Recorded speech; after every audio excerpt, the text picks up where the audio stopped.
வணக்கம். நம்மளோட சேனலில் நிறைய யூஸ்ஃபுல்லான வீடியோஸ் போட்டுக்கிட்டே வர்றோம். என்னோடய வீடியோவுக்கு ஒரு லைக் பண்ணிவிட்டு சப்ஸ்கிரைப் பண்ணாதவங்க சப்ஸ்கிரைப் பண்ணிவிட்டு உங்கள் ஃப்ரெண்ட்ஸுக்கும் ஷேர் பண்ணுங்கள். இன்றைக்கி நம்ம என்ன பார்க்க போகிறோம்னு பார்த்தீங்கன்னா, குழந்தைகள்லேருந்து பெரியவங்க வரைக்கும் விரும்பி சாப்பிட்ற மாதிரி ஒரு ராகி லட்டு தான் பண்ண போகிறோம். இது பண்ணுறதுக்கு 1 கப் ராகி மாவு தான் தேவைப்படும். இது பண்ணுறதுக்கு நம்மளோட ஸ்ப்ரவுட்டட் ராகி ஃப்ளோர் தான் எடுத்திருக்கேன். இது உங்களுக்கு தேவைன்னா ஸ்க்ரீனில் தெரிகிற வாட்ஸ்அப் நம்பருக்கு எனக்கு வாட்ஸ்அப் பண்ணுங்கள். இதுக்கு வீட்டில் இருக்க எந்த டம்ளர் வேணாலும் எடுத்துக்கோங்க, இல்லை எந்த கப்பு வேணாலும் எடுத்துக்கலாம். நீங்கள் கடையில் கிடைக்கிற ராகி மாவை வாங்கி கூட இந்த லட்டை நீங்கள் ட்ரை பண்ணி பார்க்கலாம். வாங்க எப்படி செய்கிறதுன்னு பார்க்கலாம். இதுக்கு ஒரு பேனில் 1 ஸ்பூன் நெய் சேர்த்துக்கோங்க. நெய் நல்லா உருகுனதும் 1 கப் அளவுக்கு ராகி மாவு சேர்த்து 3லேருந்து 4 நிமிஷம் நல்லா சிம்மில் வச்சு வறுக்கணும். ஹை ஃப்ளேமில் வச்சு வறுக்கக்கூடாது, அடிப்பிடிச்சிரும்.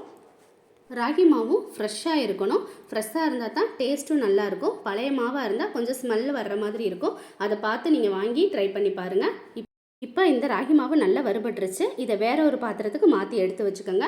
இப்போ அதே பேனில் 1 ஸ்பூன் அளவுக்கு வெள்ளை எள் சேர்த்துருக்கேன். இதையும் சிம்மில் வச்சு நல்லா வறுத்து எடுக்கணும். இதையும் வேற ஒரு பிளேட்டுக்கு மாற்றிடுங்க. இப்போ அதே ஒரு பேனில் 1/2 கப் அளவுக்கு வேர்க்கடலை எடுத்திருக்கேன். வேர்க்கடலை நல்லா கோல்டன் கலர் வர்ற வரைக்கும் வறுக்கணும். இதையும் சிம்மில் வச்சு தான் வறுக்கணும். வேர்க்கடலையில் உள்ள கலர் நல்லா சேஞ்ச் ஆகிற வரைக்கும் வறுத்து எடுத்துக்கோங்க. வறுத்து எடுத்துட்டு இதையும் வேற ஒரு பிளேட்டுக்கு மாற்றி வச்சுருங்க. வேர்க்கடலை நல்லா ஆறுனதும் தோலெல்லாம் நீக்கிட்டு ஒரு மிக்சி ஜாருக்கு மாற்றிடுங்க.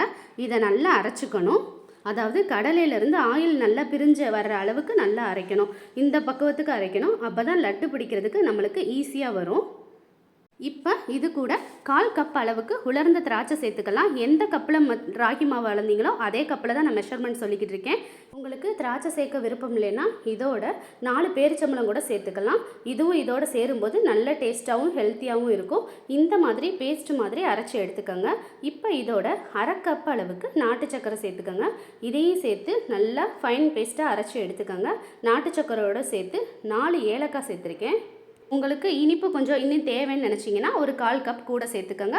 ஒரு பிஞ்ச் அளவுக்கு உப்பு சேர்த்து நல்லா ஃபைன் பேஸ்ட்டாக அரைச்சி எடுத்துகிட்டு வந்துக்கோங்க. இந்த மாதிரி அரைச்சி எடுத்துக்கணும்.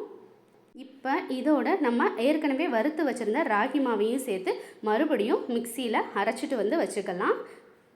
கையில் கலக்கினா கூட இந்த அளவுக்கு பெர்ஃபெக்டாக மிக்ஸ் ஆகாது. இது நம்மளுக்கு ரொம்ப ஈஸியாகவும் இருக்கும், சூப்பரான வாசனையோடு இருக்கும். இப்போ இதை ஒரு பிளேட்டுக்கு மாற்றிடலாம். பிளேட்டுக்கு மாற்றிட்டு லேசாக ஆற வச்சுக்கோங்க. ஆற வச்சதும் இதோட நம்ம ஏற்கனவே வறுத்து வச்சுருந்தோம்ல எள், அதையும் இதோட சேர்த்துக்கலாம். எள் வேண்டான்னு நினச்சிங்கன்னா முந்திரி பருப்பு கூட வறுத்து நம்ம சேர்த்துக்கலாம். குழந்தைகளுக்கு முந்திரி பருப்பு ரொம்ப பிடிக்கும்னு நினச்சிங்கன்னா முந்திரி பருப்பையும் சேர்த்துக்கோங்க.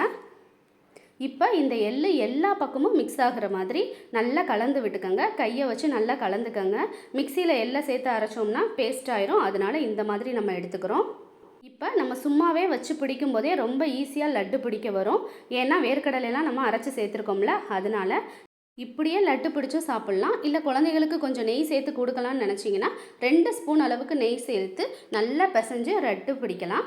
நான் 1 கப்பு மாவுக்கு ஒரு 10 லட்டு வரைக்கும் வந்துச்சு. நீங்கள் இன்னும் கொஞ்சம் தேவைப்பட்டுச்சுன்னா 1/2 கப் 2 கப் அளவுக்கு செஞ்சு நீங்களும் ஒரு 10-20 லட்டு செஞ்சு சாப்பிட்டு பாருங்கள். இந்த மாதிரி நல்லா அழுத்தமாக அழுத்தும் போது லட்டு நல்லா சூப்பராக நெய் லூஸ் ஆகி சூப்பராக வரும். அவ்வளோதான், சூப்பரான ஹெல்த்தியான ராகி லட்டு நம்மளுக்கு ரெடி ஆயிடுச்சு. நீங்கள் இதை ட்ரை பண்ணி பாருங்கள். உங்கள் ஃப்ரெண்ட்ஸுக்கும் இதை ஷேர் பண்ணுங்கள். மறக்காமல் என்னோடய சேனலை சப்ஸ்கிரைப் பண்ணிடுங்க. பாய்.